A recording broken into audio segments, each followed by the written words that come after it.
Welcome to my YouTube channel. We have both Janene and Alisha. Janene, I interviewed her like a little over a month ago, and then I got to meet her lovely sister Alisha, who has just recently came out of the organization. She was really hesitant at first for sharing her story, but Janene was just like, I think we can do this if we do it together. So I was like, let's do it. Let's bring both of you guys on so you guys can share the story together. So I'll let you guys take the show. Alisha, how did the Jehovah's Witnesses come into your life? Because I know you guys you're in the same family, but your story is going to be so different than Janine's. So if you can just go ahead and share that with us. We're third generation born in. My grandma on my dad's side, she was an unwed mother, and she had a young son, and she had him with a high school boyfriend. And the high school boyfriend just wanted nothing to do with having a family, so she was just on her own. And so a JW sister knocked on her door, and she said, "I'm not interested." And then the sister said, "Well, aren't you interested in your life?" And she thought about where her life was going, and that made her want to study. And so then I think my sister told the story about my grandpa on my mom's side. He got approached in like a snowstorm in a parking lot, and that impressed him. So that's how that got started. Um, one of my first memories as a small child was seeing Janene as a baby behind this glass. There was a nurse holding her up for me to see. So Janine's so special to me, and I shunned her for 3 years. So we still have not seen each other in person since 2020. And so it's so great that we reconnected. And we also I reconnected with one of our cousins. And I'm hoping to do the same with some of our other family members who've left. One of my other earliest memories is being at the Kingdom Hall as a very small child, probably 3 or 4. And my parents wanted me to make a comment. And I told them I didn't want to make this particular comment. And then next thing I know, they just shoved my hand in the air and I had to make this comment. And I remember feeling so angry. And it wasn't about the comment. It was just that I clearly told them no, and I still had to do it. And I felt like my opinions or my wants didn't matter at all when I was pretty small. And I felt like my parents didn't know me at all either. And, I just want to be fair here. We had a decent childhood. We didn't lack clothes or, food. My mom, she sewed us beautiful clothes. But it's just that the religion, it taints your childhood. And no matter how much your parents try to make your childhood a good one, I feel like they're incapable of a normal child-parent relationship because we are their recruits. We're their little disciples. So the kids can never just be their parents' kids. When you're a JW parent, it's like your love for your kid hinges on how serious your kid is about the religion. And I was wondering if Janine. Yeah. Yeah, I was gonna say, most of my fondest memories as a child are of Alicia. She was an absolute, and it still is a wonderful big sister. I look up to her so much. And, as a kid, you know, we kind of felt like it was um, like Alicia was saying, you're kind of like your parents' props in a lot of ways. Like it's like, yes, they love you, but it's like you have to perform, too. Like you can't just, like she said, you can't just, be a kid and there's like a certain, mold that they want you to fit in. So I'm very grateful that I had Alicia because she definitely, made my childhood, like I said, I have so many fond memories. Oh, speaking of using your children to put on like a show, when I was that age, I also could recite the Bible books from Genesis to Revelation. And I had to do this on the stage one time at the Kingdom Hall. And nobody asked me if that's what I wanted to do. I just had to do it. We were pretty heavily indoctrinated. So we were always listening to the dramas on cassette. We knew every line, lots and lots of field service, which again, to be fair, field service, I think, taught us to be interested in other people. So that's not a bad thing. In 1985, my parents, they went to an international convention in Nairobi, Kenya, and they brought back all these beautiful souvenirs and books. And I think growing up looking at that stuff, it made us kind of really interested in other languages. I remember my mom, she would say, you know, Africans, they can speak 5 languages. We only speak 1. So my mom always wanted us to learn languages. When we were little too, we had these slumber parties, and we had this one big one at our house that my mom and my aunt organized, and we had every little girl in the Kingdom Hall there, which was pretty big because there were a ton of kids in the hall, so it was just kids everywhere.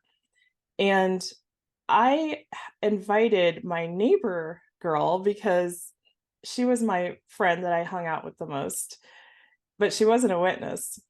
And so my mom was like, oh no.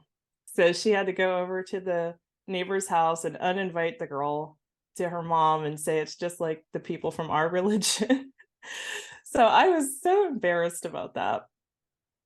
And weren't they like they were very religious too? They, they weren't, these wild, rambunctious kids. Like Alicia said, her friend was around her age and they had another daughter that was my age. And we lived right, next door to each other. So they weren't, even to this day, they're not bad people. They live, Yeah. real lives. They were born again Christians. I still keep in touch with them today. I went over there and had lunch a while back. So yeah. I had in the hall, I did have 2 best friends. But when it got to be like middle school time, there were new families that moved in the hall and some that moved out. And that's when like the dynamics sort of shift and get rearranged. And our hall was pretty cliquish. So I found myself at one point not in any of the cliques. And I had friends at school, but of course, as you know, those friendships are confined to the school walls. So there was this teacher, and she noticed that I didn't have a lot of buddies to hang out with. And so she told my mom, I'm worried about Alicia. I don't think she has enough friends here. And my mom told her, oh, it's okay. She has lots of friends that she spends time with at the Kingdom Hall. But that wasn't true. I don't know if my mom was delusional or what, but I wasn't spending time with kids at the hall that much. So I think being lonely is part of what contributed to sort of this perfect storm for disaster in my life. Especially as women in JW land, we have self-worth, low self-worth. We're taught to please, to be obedient. We had that one song, it had the lyric in it about what good for nothing slaves we are. It leads to, especially a woman, a young girl, being insecure and vulnerable. And there are men in this world who can hone in on that like a shark in bloody water. And for me, I was fresh meat. So I wasn't equipped to deal with that kind of threat. And I had no real relationship with my parents. They had their own issues. My dad, he had gotten in some trouble. He was removed as an elder. So when you have a predator that pays attention to you and tells you you're pretty and acts like you're so interesting, that feels good. So I was into the arts, painting and guitar and stuff. So I was taking guitar lessons, and this guy who was my guitar teacher, I think he's some kind of deviant. So Janine, your face. Sorry. Oh yeah, he taught you too. Did he do any of this stuff with you? No. But I think where we were in life was a different place. And I think I wasn't at that point in my life, I wasn't as vulnerable, I think, because I still had I don't know. I just think we were just in a different place at that point. Okay. So I was about 15 when I started taking lessons from this guy. And I found out later, he admitted that he kind of had his eyes on me since that time when I was underage. He did wait to make any moves until I became of age. I mean, what a saint. So there was some hanky panky. He wanted me to go to a hotel, which I refused. For some reason, I just didn't want to give him that. Was this a So witness? no, no. But we were good ones with our dad, and Yeah, okay. our dad is. So I was feeling guilty and I confessed to an elder. But what I didn't know was this particular elder was about to have his own judicial because he had cheated on his wife. So I don't think he relayed this confession to the other elders, maybe because I was sent to Pioneer School and I went to a week of Pioneer School. And then I guess after a week, the other elders must have caught up on it, and now they were informed, and so they pulled me out of Pioneer School and into a judicial committee. So the three elders were my dad's friend, my friend's dad, and a young single elder who was not that much older than me. Are you uncomfortable yet? So, and there's my parents were there too. So it was mortifying. And I wasn't close really to any of them, but I'm being forced to discuss about the most intimate details a person can possibly talk about. My dad's friend, the elder, he explained to me that there were certain sexual positions and acts that are from Sodom and Gomorrah, and they're not allowed even in marriage. And he described them in detail. And I remember thinking, oh my God, I hope like the married people in this hall know this, because maybe they're doing these things and it's from Sodom and Gomorrah. So I ended up getting disfellowshipped. And I just want to point out that when I got disfellowshipped, I was a virgin. I didn't even know what an orgasm was. There's that saying, the punishment has to fit the crime. And I don't think that hanky panky warrants what is essentially all your friends and family dying in one day. It's a complete collapse of your social structure. And I think the fact that I was pursued by a predator was not even factored into the decision at all. Janene, thoughts? Yeah, and as a younger sister at this time, like I said, I really looked up to Alisha, and it was a very tumultuous time in our household, not just because of Alisha, but our dad had been cheating on our mom for a very, very long time, and without consequence. And so, as a kid, I looked at what my dad was doing with abandoned. He wasn't very careful. And then there's my sister, and it was like, why are the punishments so different? Why is he just fine and my sister is being painted as this Jezebel? And I also feel when people are disfellowshipped, I feel like you simultaneously know way too much about their lives and details about what they're doing, and then you also don't know enough, because like she said, she was pursued by a predator. I had no knowledge of that. And then my mom is telling me, all of these like details that I didn't need to know. I was in my teens at the time. I didn't need to know all this information about my sister. I didn't want to, nor should I have. If she wanted to share, then should have been her choice to share with me as her sister. It shouldn't have come from someone else. And it was a very confusing time.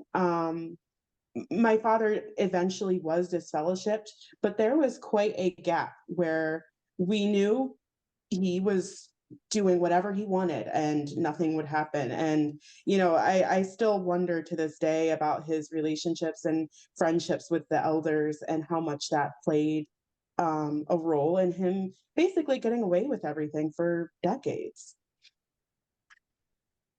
I remember when my parents took my little baby sister, our youngest sister, into another room and told her the news that I was getting disfellowshipped. I will never forget the sound of her wailing, like somebody had been murdered. It ripped my heart out. So this idea that the disfellowship person doesn't care about the people they're hurting, that's total BS. It's not true. this hall that we went to, it was especially bad with the gossip and slander. And I would overhear my mom saying things about me on the phone. And sometimes my mom would tell me things that people in the hall were saying about me. And it was very mean-spirited. A lot of this stuff got back to me. I was still at home because I was about 20. And my mom was extremely harsh. My dad was less so, but there was one day he was exceptionally unkind to me. I felt like I was the worst type of criminal. I felt like I was some kind of serial killer. And so, do serial killers deserve to live? No. So I felt like I didn't deserve to live, and so I needed to die. And I started to toy with the idea of dying. And I wrote this stuff down in my diary. It was just not serious. I just sort of had it in my mind. And of course, my parents, they regularly read my diary, and I got in trouble for many times for things I wrote in my diary. I don't know why I kept writing. So my parents confronted me. They called me an ungrateful brat. They basically said everything you shouldn't say to someone who's in such a fragile state. They mocked me because I said I didn't know who I was. I felt like I didn't know who I was, and they mocked me for that. My parents would make fun of me sometimes for being nervous and anxious growing up, which I find very ironic.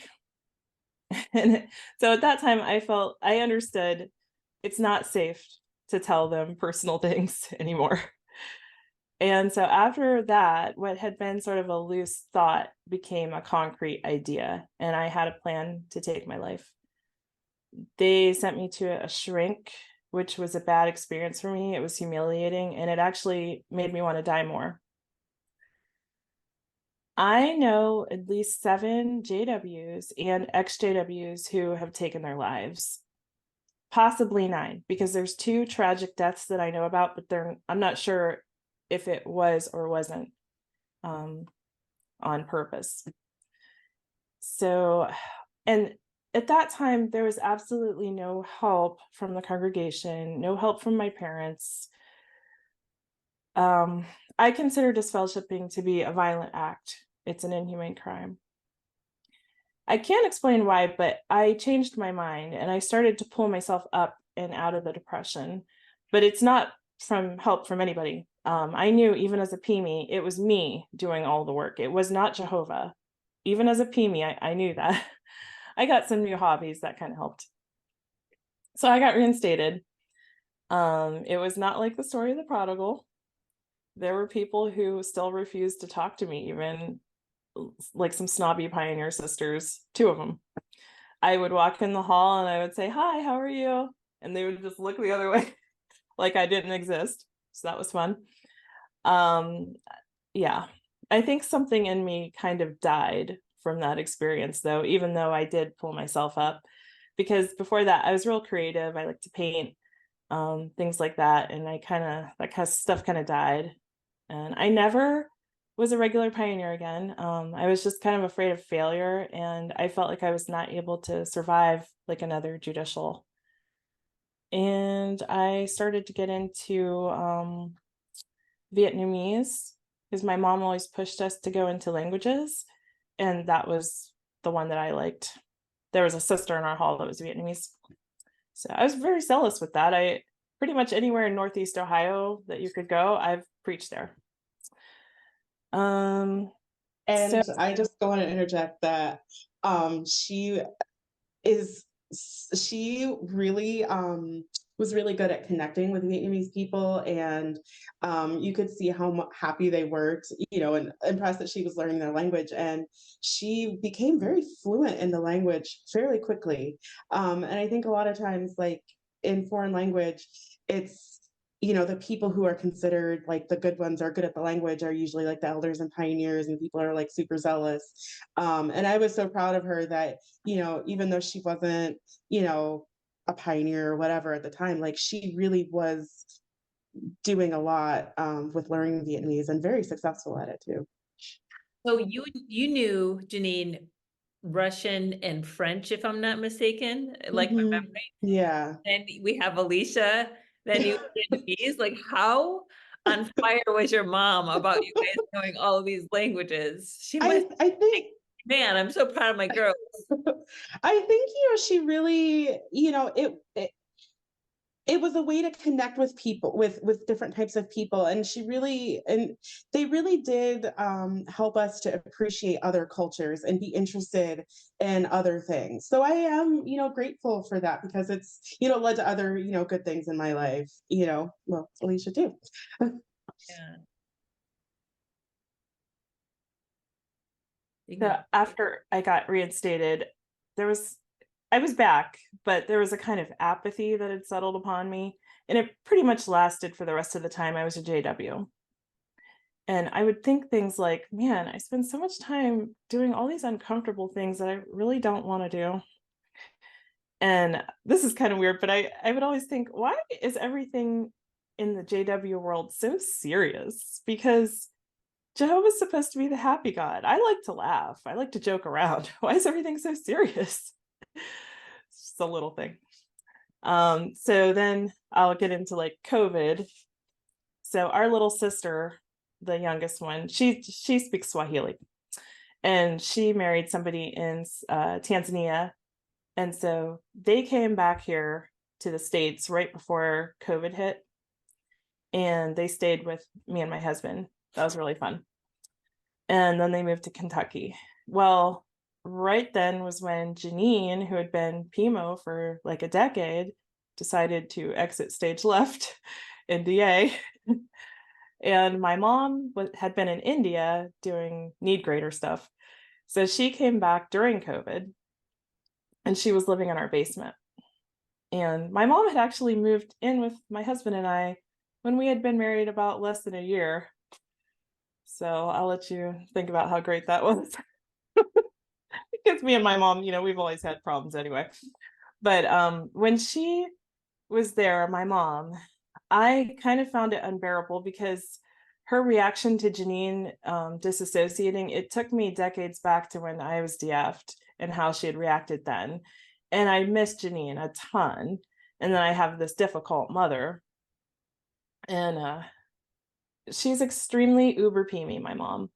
She's brought like lots of people into the organization, but she's very intrusive.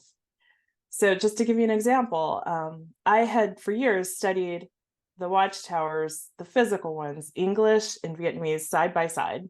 I did that for years and years. Well, I was down at this time because I was missing Janene, and I just wasn't studying.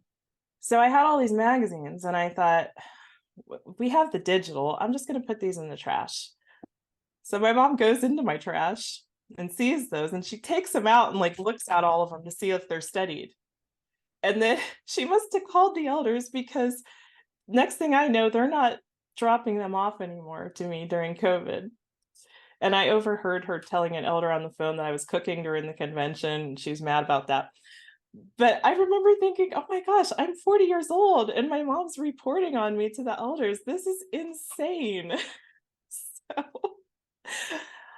and even though I was in, there were things that just didn't add up to me. And I always thought, I'm in, but like, I don't like God very much. I feel like he's a baby killer.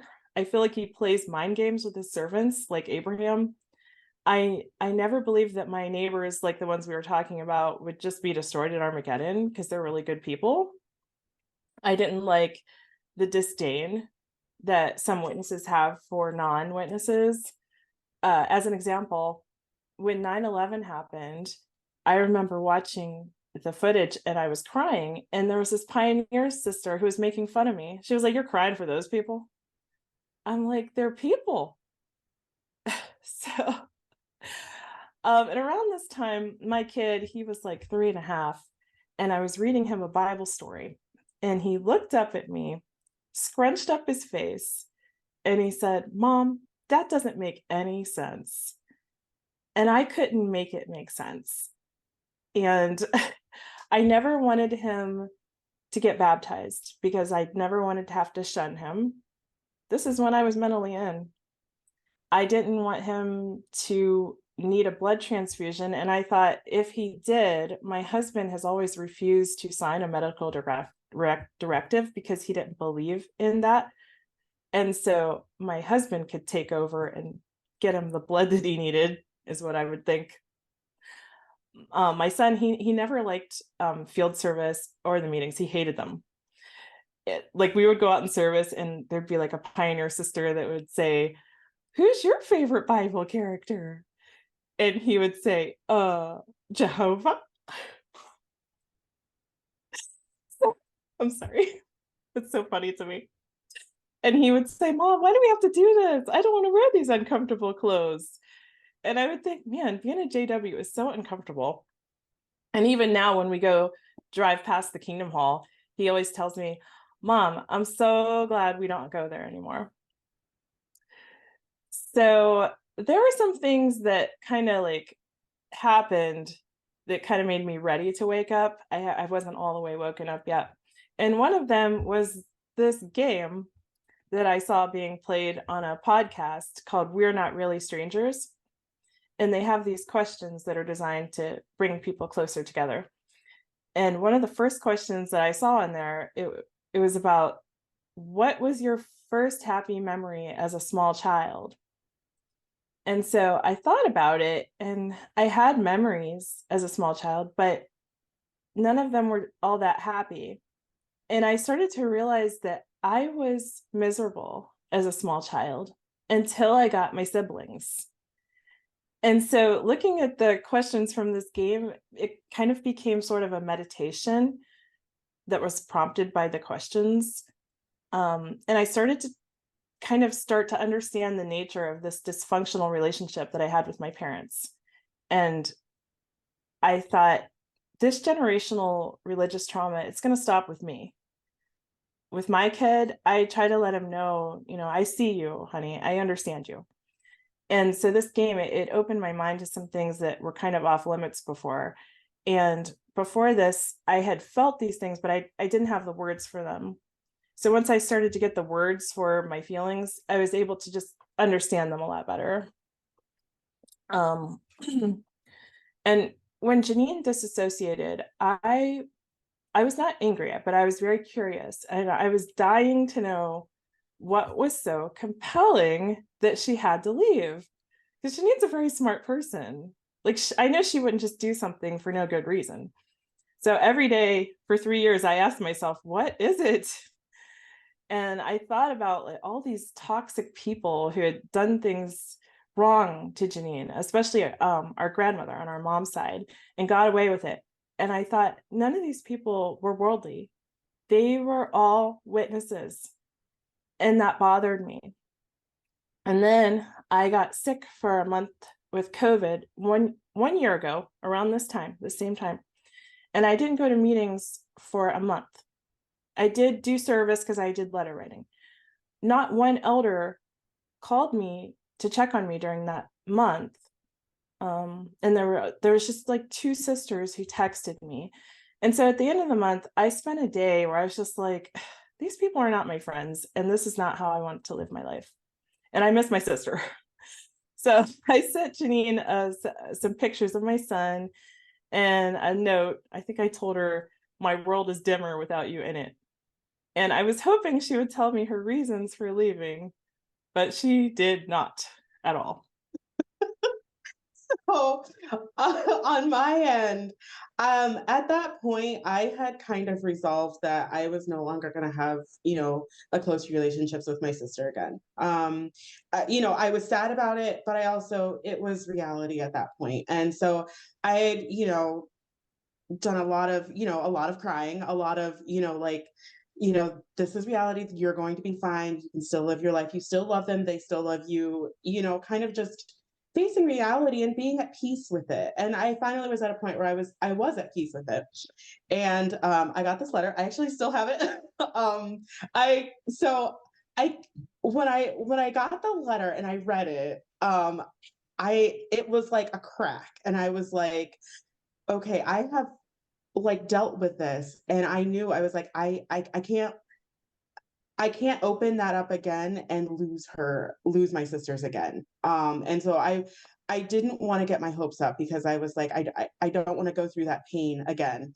And so like there would be times where I would literally take this letter out and read it because I was like, did this actually happen? And it took me a really long time. I would say probably it was like a month and a half to finally like reply back because I wasn't, like I said, I didn't want to, I didn't want to get my hopes up, and I didn't know where she was. I didn't know everything that had happened. You know, last I knew, she was still very teeny. Um, and so we we texted him, you know, a few times back and forth, like, here's me and my fiance, here's Malachi. And then it was Sunday, June 4th. She texted me, can I call you? And I was like, yes. um, so like I literally was like running circles in my house because I had like all this like nervous energy and was like super excited. And basically we've been talking every single day ever since. And it is like the greatest joy of like like ever. And one of the things I think is important too, like, you know, you don't really get to know people as witnesses, and that includes family. And so I think like now I feel like I'm getting to know Alisha in a lot of ways that I've never known her before. You know, it's wonderful to see her as a mom. She's a wonderful mother. And it's healing for me to see that I didn't know I needed this, but it's healing to see the next generation and know that he's going to have such a much better life and he's going to feel loved and supported by his parents. And you know, you can't go back, you know, back in time and get that for yourself, but seeing it happen and you know my sister being the one that's doing it, like it's just beautiful and absolutely wonderful. So since Janine refused to tell me anything about why she woke up, I just one day I was like, you know what? This is the day before I called her. I was like, you know what? I'm a 40-plus-year-old grown ass woman. I'm looking. So one of the first channels I found was Vivian. And I saw the life stories and I thought, these people are not bitter, angry apostates. They care about the people they left behind still. And their stories are very compelling. And they're normal. They're not they're not crazy. And it, you know, probably a lot of the other things that people typically wake up from were the same as me. So I don't think I'm really gonna get into that. I did decide to fade instead of DA like Janine did. Yeah, so Janine helped me to figure that out kind of. I didn't want to send my kid to school in the fall as a JW. So that was part of why I left when I did. But of course, my mom is difficult as usual, and she's confronted me about like having a Christmas tree, birthdays. She came over and asked us, is Jehovah still your God? Say his name. And things got so heated in front of our 5-year-old. I actually asked her to leave my house, which is something I would never have done before. So, and then I called Janine after because I'm shaking. I'm like, Mom came over. So it's so great to have Janine's support there. But Janine never tells me what to do, you know, which is great, you know. So, and another thing that happened while this stuff was going down is I found another channel, Just June, and I just found her voice very calming during all this turmoil. And then I found out she doesn't live far from me. And so I kind of connected with her. She's a lovely person. And I was on XJW Reddit. I talked to people that are also parents, and they helped me to see like how to transition with my kid and, you know, how it's a gradual thing. And I've been able to reconnect with some people from my past that I really liked, but I didn't develop a friendship with because they weren't witnesses. So one of them was a nurse that I used to work with, and she actually has family who are witnesses. And I shared this video with her. It was from NPC Self-Aware about the images that JW kids are shown. And after 12 minutes, she texted me. She's like, I can't watch this. I'm about to go to bed. It's going to give me bad dreams. And I was like, oh my God, I'm so sorry. But I did tell her, you know, this is what we had to see every night before we went to bed. So I also have been getting a lot of love bombing, like sisters just popping over and they look at me while they're standing on my porch with pity in their eyes. And I just want to say, I'm not sad about leaving JW's. I don't miss it at all. You know, I find this life a lot more exhilarating. And Janine and I, we're joyful people. We have a zest for life. And so I think I just want to end by talking about this book recommendation that I saw pretty early on when I was looking at XJW stuff. It was recommended by somebody on a channel, but it was Your Erroneous Zones by Wayne W. Dyer. And at the end of the book, he says, every normal function in life holds some potential for delight. And he also says, there's no way to happiness. Happiness is the way. And that's how I try to live my life. I think that's how Janine is too. And we like being free of the mind control of a cult. That's how we want to live. Thank you so much, Alicia, for sharing your story. It's been less than 6 months since you've been out. My birthday present to myself was no more Zoom meetings at all, nothing. So that was October 29th of 2023. Okay, so that was only 4 months ago. Something like that, yeah. Yeah, super recent. How are you feeling so newly out sharing your story right now? A little nervous, but I kind of had apathy for like since I was, disfellowshipped back when I was, 20. So it's been a long, gradual thing. Plus, we have your BFF and sister.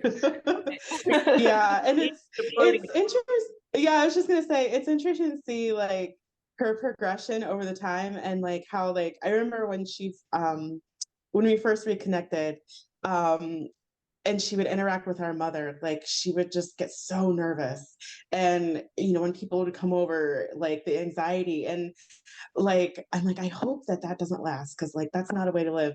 And to see that just like fade away and see like that very confident and like, because when she was a kid she was very bossy and just very she was knew what she wanted, and she had a very like she was very decisive.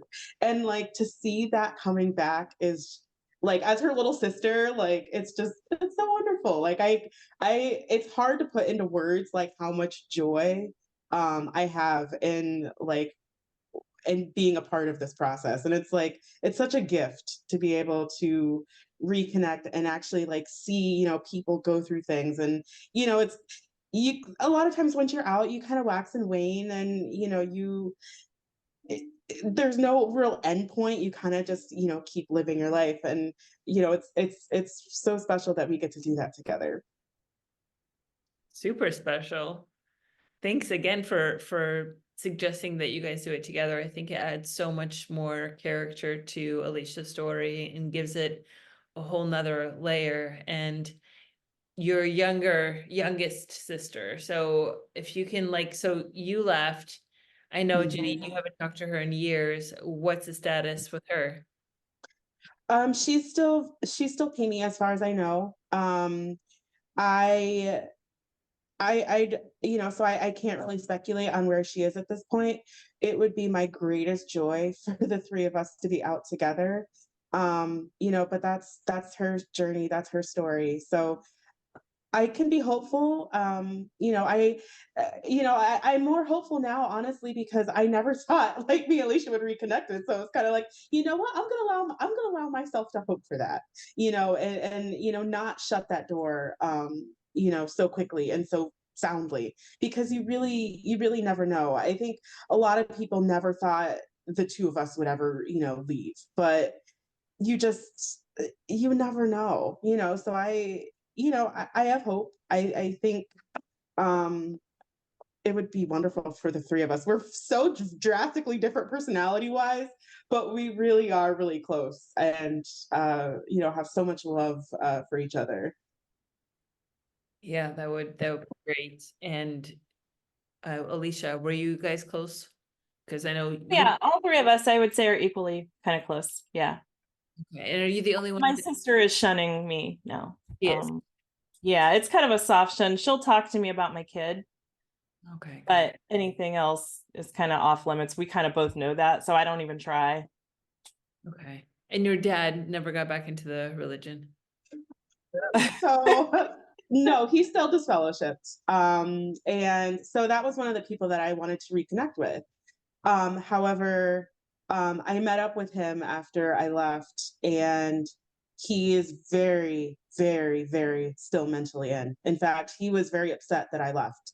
And basically, when we met up, it was basically just him trying to convince me that it was the truth. And so, I think sometimes just because people are out doesn't mean that they're safe, unfortunately. And uh, I wish I could have a relationship with him because, we're free to, but he's still very mentally in. And honestly, in some ways, I feel like he's shunning me, like, because I'm very much mentally out and have no desire to go back, which I think is I feel like that has to be a special kind of hell to be in, to, you're not living it, but you're still convinced that you're doomed. And that just, it makes me sad for people that are in that situation. But again, you can't live people's lives for them. So I hope he wakes up at some point. He did say that his intention is eventually to go back. He would have to make some drastic life changes in order to do that. Um, but it He's is been what it out, is. he got disfellowship like 20 years ago, right? Yeah. What? He But must he hasn't been living as a witness for 20. Ever. high school. Oh, God. Like, so, like, at this point it's it's kind of like, okay. you know but That's great. That's yeah, great. that's where that stands. Story. What a story. And your mom, the zealous JW, who brought all the Very, congregations into all the the things. organization. Wow. Such a crazy, amazing story that you guys have. And if who knows, maybe your youngest sister is gonna watch this. So shout out to her. We're just gonna say that right now. We're asking the universe, the divine universe, to bring that energy together. And who knows, that might happen. She might Yeah, say if there could be like four of us on the screen, like that would just be amazing. how happy you guys are and how non-confrontational you are and how apostate you are. So it's just great to see sisters unite like this after so many years. And I'm sure when you guys actually see each other in real life, it's gonna be so amazing. So Yeah. again, thank you guys both for coming on this channel. And Alisha, thanks for grabbing the bulls by the horn and coming on the channel and sharing your stories. So new out. And Janine, thanks again for being the support that you are. And is there anything else that you guys wanted to add to this interview before I hit stop? Either one of you. No? Okay. All right. Well, thank you again for coming on the channel and sharing your story.